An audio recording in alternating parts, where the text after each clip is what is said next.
5 বছর বাদে তোমাদের বাপ্পাদা আমাদের বাড়িতে এসেছে। আজ তোমাদের বাপ্পাদা বলছিল যে তোমাদের বাড়িতে আসবো। আমি বললাম ঠিক আছে আসো। 5 বছর না 5 দিন হয়ে গেছে তোমাদের বাপ্পাদা আমাদের বাড়িতে আসেনি। আর আজ হঠাৎ করে ফোন করে বলে তোমাদের বাড়িতে যাব। আমি বললাম ঠিক আছে আসো। আমাদের বাপ্পাদা 5 দিন হয়ে গেছে আমাদের বাড়ি আসেনি। হোলির দিনকে আমি জোর করে বলেছিলাম বলে আমাদের বাড়ি এসেছিল। তারপর থেকে বলেছিল যে আমাদের বাড়ি আসবে না। আর বলেছিল হোলির দিনই লাস্ট, আর আমাদের বাড়ি নাকি আসবে না।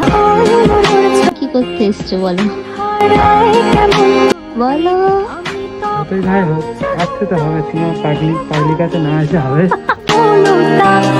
ভালো করেছো এসছো, ঠিক আছে। এগুলো কি নিয়ে এসছো এত কিছু? অনেকদিন পরে আসলাম তাই মনে করি তোমাদের কিছু নিয়ে যাই।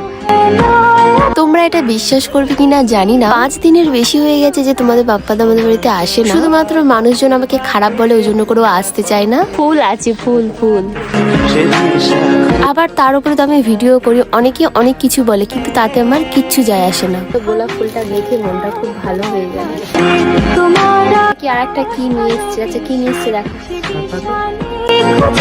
সবসময় চোখ বন্ধ করে চোখ বন্ধ করে চোখ বন্ধ করছি।